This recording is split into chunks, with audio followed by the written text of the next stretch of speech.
Geography के जो 3 chapters मेरे हाफ ईयरली में आते हैं यूजुअली, क्या वो 3 चैप्टर्स में से 20 मार्क का क्वेश्चन निकल भी सकता है? अब ये जो टाइप्स ऑफ रिसोर्सेज है ये तो हम बचपन से पढ़ते आ रहे हैं, renewable, non renewable, biotic, abiotic. I hope ये सब आपको पता होगा, आप एक बार पढ़ेंगे तो आपको आ जाएगा। फेडरलिज्म मैंने बता दिया, इंपॉर्टेंट है, हमें पहले करना ही पड़ेगा। नेक्स्ट हम देखेंगे nationalism in India. Nationalism in India में मैं लिख लूंगी Gandhi ji. Hello students, I am Megha here, your social studies faculty. Students, आप इमेजिन कीजिए कि आपका एग्जाम है आज, हो सकता है बोर्ड्स है, या यही कह सकते हैं कि अभी तो पास में हमारे हाफ ईयरलीज है। इमेजिन आप सब कुछ पढ़ के गए हैं, सब कुछ आपने अच्छे से अंडरलाइन किया था, अब आपका एग्जाम डे आ गया है। वो इतना इंपॉर्टेंट दिन है कि आपने कितनी भी मेहनत की हो, लेकिन आप अच्छा परफॉर्म नहीं कर पाए तो आपकी सारी मेहनत वेस्ट। जैसे आज आपका एग्जाम है एसएसटी का, यू एंटर्ड योर क्लासरूम, आप बहुत खुश है, अरे मैं सब पढ़ के आया हूँ, मैं सब पढ़ के आई हूँ और अब तो मैं टॉप करने वाली हूँ। बट क्या हुआ, जैसे ही आंसर शीट खोली, ऑब्जेक्टिव क्वेश्चंस डन, बारी आती है लॉन्ग क्वेश्चंस की। 2 पॉइंट्स लिखते हैं और फिर हम सोचते हैं अरे मैं तो अटक गया, तीसरा पॉइंट मुझे याद ही नहीं आ रहा, क्या किया जाए, क्या किया जाए। ये तो 5 मार्कर क्वेश्चन है, 2 पॉइंट लिखूंगा तो मेरे तो मार्क्स ही कट जाएंगे। ऐसे 5 मार्कर क्वेश्चन आपको वहां बहुत सारे देखने को मिलेंगे, तो अब मैं क्या करूं? इसी पैनिक मोड से बचने के लिए through the concept called reverse engineering. आपने सुना है रिवर्स इंजीनियरिंग का नाम कभी पहले, जिसे हम बोलते हैं रिवर्स इंजीनियरिंग। अब रिवर्स इंजीनियरिंग में हम क्या करते हैं? कभी आपने एक इंजीनियर को देखा है अपने घर पे, हार्डवेयर इंजीनियर, वो एसी फिट करने आते हैं, ठीक है, पहले वो सारे पाइप्स को जोड़ेंगे, फिर एसी को विंडो में फिट करेंगे, फिर वो आउटर डोर लगाएंगे, उसमें गैस को फिल करेंगे, एंड देन फाइनली वो एसी आपका वर्क करता है। इसे हम बोलते हैं स्ट्रेट इंजीनियरिंग। बट वहीं कभी उसमें एसी में कोई ट्रबल आ जाता है तो ट्रबल शूट के लिए हमें पूरा उल्टा चलना पड़ता है। हमें पहले आउटडोर पर जाके चेक करना पड़ता है क्या प्रॉब्लम है, फिर हम इंडोर चेक करते हैं, उसकी सारी गैस को लीक करके उसमें रिपेयरिंग करते हैं, और उसके बाद जाके हमारा पूरा एसी का जो फॉल्ट है वो हमें पता लगता है। ऐसे ही एग्जाम तक पहुंचने के लिए भी हमें एक फॉल्ट को ठीक करना होता है, कुछ गैप्स को ठीक करना होता है, और उन गैप्स के क्या नाम होते हैं, लेट अस सी। इसे हम बोलते हैं गैप्स ऑफ प्रिपरेशन, इसको मैं शॉर्ट में बोलती हूँ गॉप, GOP। अब इस GOP में क्या क्या आता है?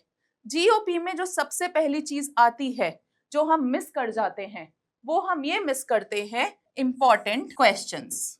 हम ये देखते हैं हमारा जो SST एज अ सब्जेक्ट है वो 4 पार्ट्स में डिवाइडेड है। Okay, so 4 parts of SST our history, geography, civics and economics. अब जब हम ये 4 पार्ट देखते हैं तो इन्हीं 4 पार्ट को देखकर डर जाते हैं, खास करके हिस्ट्री को देखकर और सिविक्स को देखकर। हमें ऐसा लगता है इतना सारा मटेरियल, पूरा ब्रह्मांड इस सब्जेक्ट में जैसे सबने लिख दिया हो। कई बार हम मजाक में बोलते हैं ना, क्या यार राजा महाराजा मर गए, हमारे लिए हिस्ट्री छोड़ गए, अब इसको हम क्यों बैठ के याद करें? सिविक्स में हो रहा होगा दुनिया में कुछ भी, हमें क्या जरूरत है पढ़ने की? बट बेटा 10th में तो SST के मार्क्स भी इंपॉर्टेंट होते हैं, तो पढ़ना तो हमें पड़ेगा। बस हम क्या कर सकते हैं, हम इसको थोड़ा सा इजी कर सकते हैं। अब आप ये समझो बेटा, CBSE ने इन चारों सब्जेक्ट्स को इक्वल वेटेज दिया है। CBSE कहता है हमारे लिए ये चारों सब्जेक्ट इक्वल है और हम सबको 20 मार्क्स ईच देते हैं। पर जब हम पेपर देखते हैं हमें कुछ ऐसा नहीं लगता कि 20 मार्क्स एक सब्जेक्ट से, हो सकता है कुछ ऊपर नीचे भी हो, है ना। कई बार अगर मैं ज्योग्राफी सोचूं तो ज्योग्राफी के जो 3 चैप्टर्स मेरे हाफ ईयरली में आते हैं यूजुअली, क्या वो 3 चैप्टर्स में से 20 मार्क का क्वेश्चन निकल भी सकता है? कुछ चैप्टर में से तो बोर्ड ही 2-3 नंबर का पूछता है, तो 20 मार्क्स हाफ ईयरली में कैसे हो जाएंगे? और अगर 20 मार्क्स में ज्योग्राफी से ले लूंगी तो मैं हिस्ट्री में लिख के क्या आऊंगी? हिस्ट्री के 2 चैप्टर ही अपने आप में इतने बड़े हैं, हो सकता है वो 20 एक्सीड कर जाए। अब बात आती है कि इस 20 को भी हम कैसे डिवाइड करें, वो हम आगे देखते हैं। अगर मैं बात करूं हिस्ट्री की, तो हाफ ईयरली की जब हम बात करते हैं 2 चैप्टर्स के नाम याद आते हैं। एक है हमारा चैप्टर 1 जिसका नाम है rise of nationalism in Europe. नाम से ही डर लग जाता है ना इस चैप्टर से, तो मैम ये तो चैप्टर ही 40 पेजेस का है, इसे ही याद करने में हमें 40 घंटे लग जाते हैं, ठीक है। और दूसरा चैप्टर है हमारा नेशनलिज्म इन इंडिया, और last but not the least chapter 3 है हमारा making of the global world. ये 3 चैप्टर्स जो हैं ये हमारे इंपॉर्टेंट है, सही है। लेकिन आप कहोगे मैम 40 पेजेस इस चैप्टर के, अगेन नेशनलिज्म इन इंडिया भी कम नहीं है। हमने इस चैप्टर में गांधी जी को इंडिया बुलाया, फिर उन्होंने पूरी ब्रिटिश की लड़ाई लड़ी, फिर ब्रिटिशर्स चले गए, उसके बाद हमारा इंडिपेंडेंस लॉ आया, नेशनलिज्म अराइज हुआ हमारे यहाँ, ठीक है ना। तो फिर नेशनलिज्म इन इंडिया भी अराउंड हमारा 30 to 40 पेजेस का ही है। एंड थर्ड है हमारा मेकिंग ऑफ ग्लोबल वर्ल्ड। इसे देख के हमारे को थोड़ा पीस मिलता है क्योंकि इसके सिर्फ 3 ही टॉपिक्स हमारे सिलेबस में आते हैं, तो अराउंड 6 to 8 पेजेस हम इसके मान लेते हैं। अब आप कहोगे मैम आप अब वीडियो बना रहे हैं, अब बता रहे हैं कि हाफ ईयरली आ रहा है, पर हाफ ईयरली में दिन ही कितने बचे हैं? 20 डेज हार्डली हाफ ईयरली में हमारे पास बचे हैं। अब आप कहोगे मैम अगर मैं ये 100 पेजेस मान लेता हूँ तो 20 डेज में अगर मैं 100 पेजेस पूरा करना चाहूँ तो खाली हिस्ट्री ही पूरा होगा, ज्योग्राफी, इकोनॉमिक्स इसको कब टाइम देंगे? तो इसका सॉल्यूशन आज मैं आपको बताती हूँ। कभी आप खुद से पूछना इस 40 पेजेस में से अगर मैंने एक बार भी रीडिंग की है, जो कि आई नो आप सबने अपनी क्लासेस में की होगी, ठीक है, एक बार आपने इन चैप्टर्स का पीडब्ल्यू में टेस्ट भी दिया होगा, तो ये जो 40 पेजेस हैं इसमें जो कंटेंट इंपॉर्टेंट है वो तो कुछ ही टॉपिक्स इंपॉर्टेंट है ना, वो तो 10 पेजेस पे आ जाता है बनके, ठीक है। कौन से टॉपिक्स होते हैं? Example unification of Italy, unification of Greece, ये सब हमारे थोड़े इंपॉर्टेंट टॉपिक है। फ्रेंच रेवोल्यूशन, सही है। अगर मैं इसकी बात करूं तो कुछ ही इवेंट्स हैं जिसके अगर मैं नोट्स बनाने बैठूं तो मैं 10 to 15 पेजेस में नोट्स बना लूंगी, ठीक है। जैसे कि सिविल डिसोबीडियंस मूवमेंट, चंपारण सत्याग्रह, ठीक है। ये कुछ टॉपिक्स हैं जो इस नेशनलिज्म इन इंडिया में इंपॉर्टेंट है। अब कौन से टॉपिक इंपॉर्टेंट है वो जानने के लिए आपको हमारी सीरीज में जुड़े रहना पड़ेगा, बिकॉज आगे वाली वीडियोस में हम ये इंपॉर्टेंट टॉपिक्स भी हाईलाइट करेंगे और तो और इंपॉर्टेंट टॉपिक्स को शॉर्ट में कैसे लर्न करना है वो भी हम आपको बताने वाले हैं। नेक्स्ट है हमारा this chapter, this I can do in only 1 page, क्योंकि मुझे क्या देखना है कि सिल्क रूट कहाँ से स्टार्ट होके कहाँ पे खत्म होता है, सिल्क रूट से ग्लोबल इकोनॉमी को क्या फायदा हुआ, और हमारे इंडिया की क्रॉप्स कौन सी है और कौन सी हमारे इंडिया में बाहर से इंट्रोड्यूस की गई है। जैसे कि हम सोचते हैं ना, अरे आलू तो हमारी सब्जियों का राजा है, आलू तो इंडियन ही है, बट किसी ने इस चैप्टर में पढ़ा potato was first born in America not in India. तो ये छोटे छोटे इंटरेस्टिंग फैक्ट्स है जो हमारी हिस्ट्री को और इंटरेस्टिंग बना देती है। तो अगर मैं 20 पेजेस इसके लगा लूं, 10 पेजेस इसके लगा लूं और 2 पेजेस इसके लगा लूं, कितना हुआ? It is 32। तो अब आप देखिए 100 में से हिस्ट्री हमारी 32 पेजेस में कवर हो जाती है, राइट। कैसे कवर करना है वो हम आगे देखेंगे। अभी एक बार इसको हम अपने माइंड में रखते हैं और हम चलते हैं ज्योग्राफी पर। When it comes to geography, again we have 3 chapters. First is resource and development. Second is forest and wildlife. Third is water resources. Now, for all these 3, we need these chapters constitute only 2 to 3 marks each, right? अब ये मेरा 2 to 3 marks each है, तो hardly इस पूरे geography में से मेरा जो पेपर बनेगा वो 10 to 15 मार्क्स का बनेगा। और अगर मैं हिस्ट्री देखूं तो मेरा पेपर जो है 20 to 25 मार्क्स का बनेगा। Now I have to decide to which I have to cover first thing. Second, कितने प्रपोर्शन में मेरे को टाइम अलग अलग सब्जेक्ट्स को देना है, कौन सा ज्यादा इंपॉर्टेंट है कौन सा कम इंपॉर्टेंट है, वो हमें क्या बताएंगे? The weightage of the chapter in the exam itself, ठीक है। अब हम ये कैसे करेंगे? मैम रिसोर्स एंड डेवलपमेंट सिर्फ 1-2 नंबर का आता है, मैं पूरा चैप्टर क्यों पढूं? ठीक है बेटा, देखो पढ़ना तो हमें जनरल नॉलेज के लिए भी चाहिए, बट अब आपका एग्जाम आ रहा है, आपको खाली पढ़ना नहीं है, आपको समझना भी है, आपको उस चीज को लर्न भी करना है। तो मैम ये अगर मैं बार बार रीड करूंगा तो मुझे बहुत टाइम लग जाएगा पढ़ने में, तो I have a short trick for you, read it once only, ठीक है।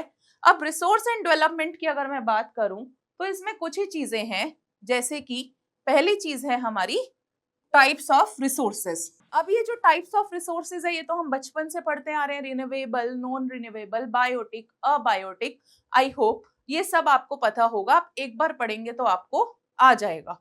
सेकंड जो इंपॉर्टेंट चीज है इसकी, that is soil and it's type, जो कि अक्सर आपको एमसीक्यू में पूछ लिया जाता है।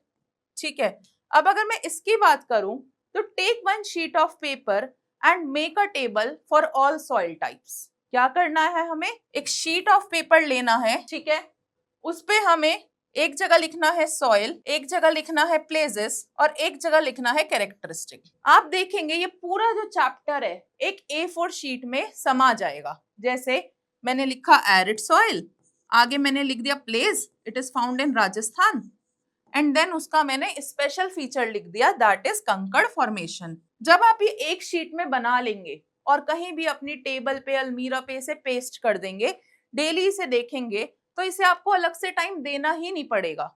ये चैप्टर आपको कब लर्न हो गया आपको पता भी नहीं लगेगा। ठीक है, ऐसे ही हम बात करेंगे फॉरेस्ट एंड वाइल्ड लाइफ की। हमें सारे स्पीशीज के नेम निकालने हैं और एक पेज पे लिख लेना है कौन सी एंडेंजर्ड है, कौन सी क्रिटिकल है, कौन सी वल्नरेबल है। ठीक है, इसके अलावा क्या बचेगा कि कंजर्वेशन ऑफ फॉरेस्ट क्यों जरूरी है, सेक्रेड ग्रुव्स जो होती हैं वो क्या होती है। ये 2-3 टॉपिक है, you can make it's note in 2 pages only. उसके बाद बचता है वाटर रिसोर्स। 2 मार्क्स तो इसमें से मैप ही ले लेते हैं, ठीक है ना। अब मैम इतने सारे डैम्स के नाम है, हम कैसे याद करेंगे।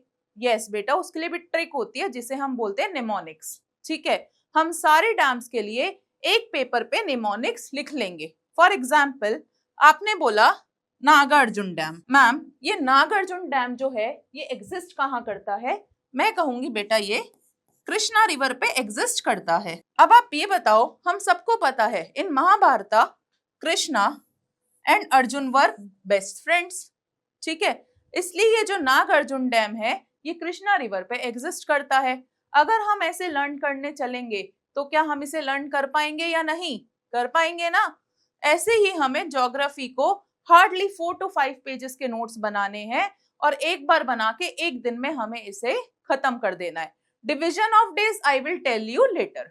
Next is our civics. अब सिविक्स में कितने चैप्टर हैं, again 3। First power sharing, second and third which is caste, let me give me third one is gender, religion and caste। अब ये 3 चैप्टर है, हमें नाम देख के ही पता लग जाता है जो सबसे इंपॉर्टेंट चैप्टर और सबसे हाई वेटेज वाला चैप्टर इसमें है दैट इज फेडरलिज्म। ठीक है, क्यों, फेडरलिज्म की वेटेज 4 to 5 मार्क्स हमारे हर एग्जाम में है, बिकॉज इसमें कंटेंट भी ज्यादा है। एक क्वेश्चन हमें पूछ लेता है टाइप ऑफ फेडरलिज्म, ठीक है, एक क्वेश्चन पूछ लेता है is India actually federal country, तीसरा क्वेश्चन हमें पूछ लेता है what is whole federalism, what is partial federalism. ये लेकिन आप ये देखोगे कुछ 3-4 टॉपिक ही हैं जो अगर हमने कवर कर लिए तो ये 4-5 मार्क्स हम इजीली ले सकते हैं। Now coming to gender, religion and caste, इन तीनों को पढ़ के हमें एक चीज याद आती है, फर्स्ट इज पेट्रियार्की,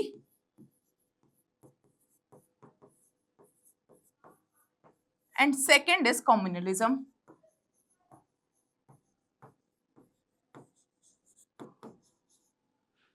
तो अगर हम ये कुछ कीवर्ड्स भी याद कर लेते हैं और हमें थोड़ा सा इनके बारे में पता है तो हम आराम से पेपर में इनके लिए अपनी इंडिया सोसाइटी से रिलेट करके आंसर्स लिख के आ सकते हैं। ठीक है, तो ये जो है ये हम लास्ट में कर सकते हैं। फेडरलिज्म मैंने बता दिया इंपॉर्टेंट है, हमें पहले करना ही पड़ेगा। बची बात पावर शेयरिंग की। पावर शेयरिंग तो खुद में ही छोटा सा चैप्टर है, अगेन 3 to 4 मार्क्स का ये चैप्टर होता है। इसमें एज सच कुछ याद करने वाला है नहीं, बस आपको ध्यान रखना है कि बेल्जियम जो है वहां पर पीसफुल सिचुएशन क्यों हो गई थी और श्रीलंका में सिविल वॉर क्यों हुई थी। ठीक है ना, LTTE लिबरल तमिल्स जो थे, सिन्हलीज जो थे, उनसे कैसे इंडियन तमिल्स परेशान थे। अगर आपने एक बार भी गो थ्रू कर लिया तो आप आराम से इन चीजों को लिख पाएंगे।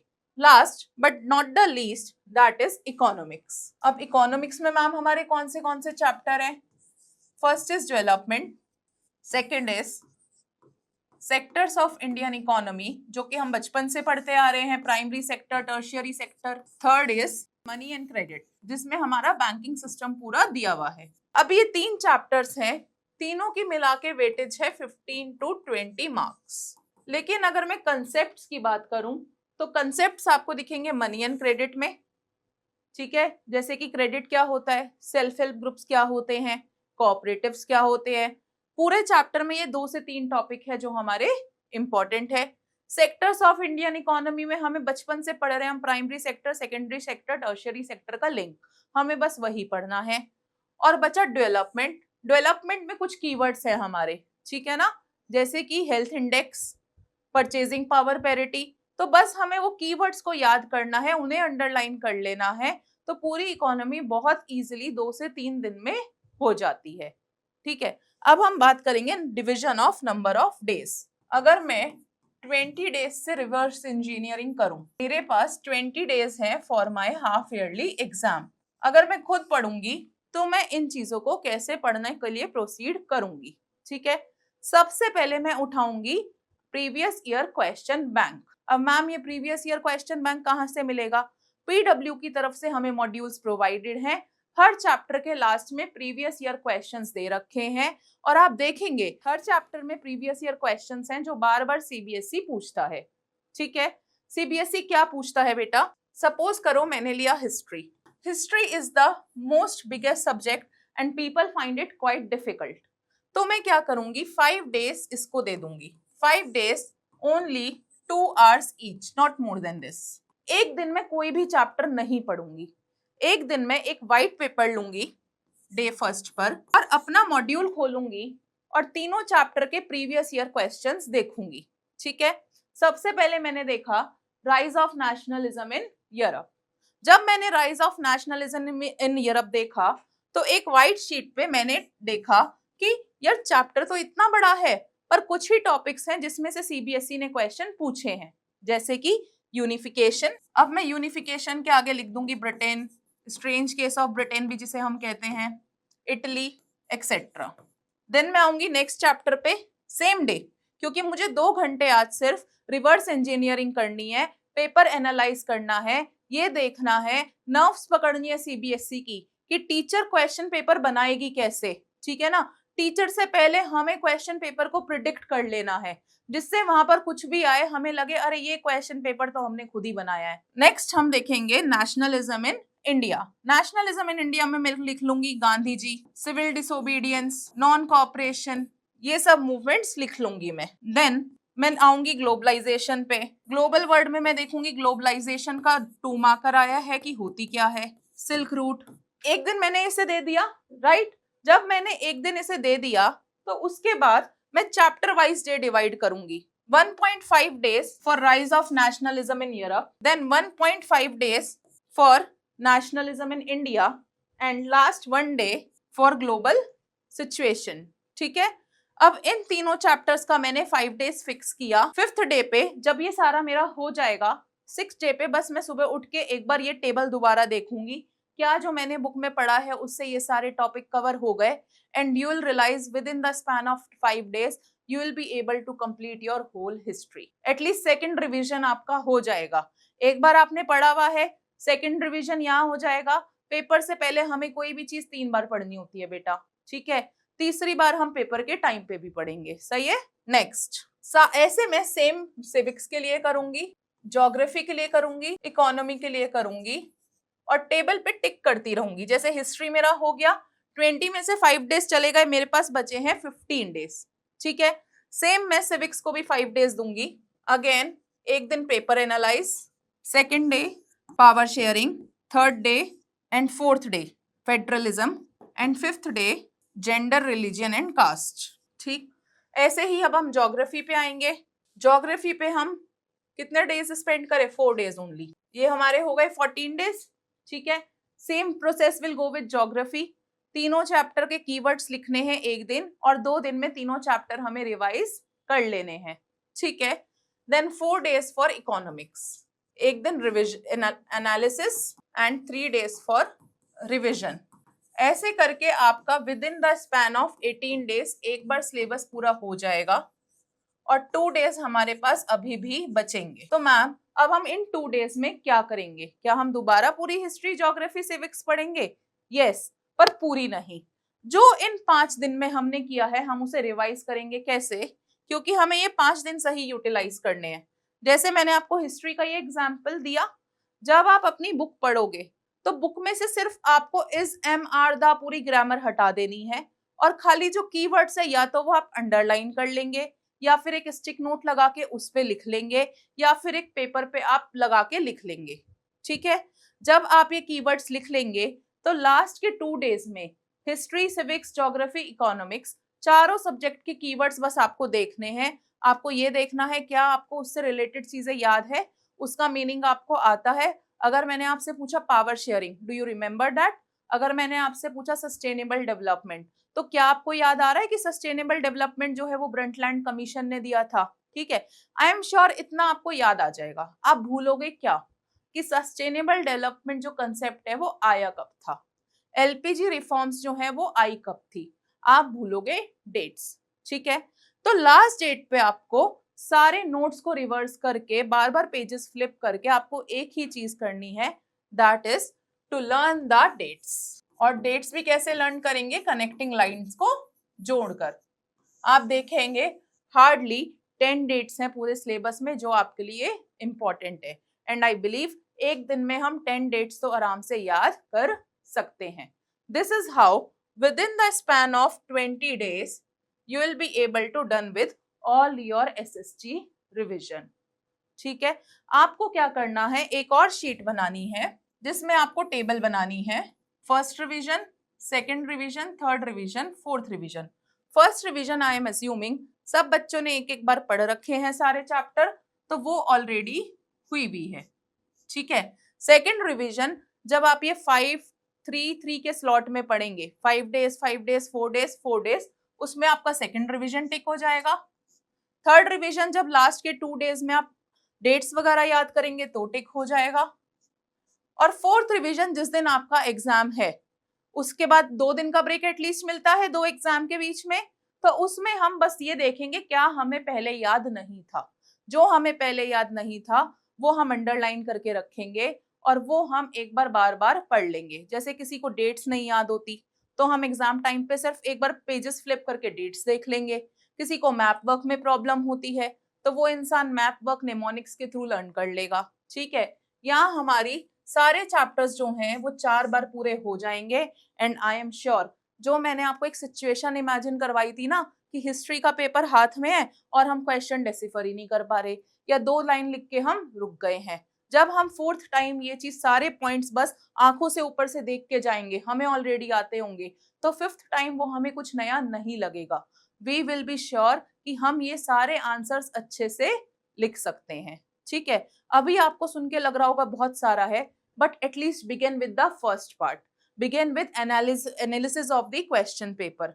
जब आप क्वेश्चन पेपर का एनालिसिस पूरा कर लेंगे यू विल बी कॉन्फिडेंट कि 20 डेज में एसएसटी हो सकती है।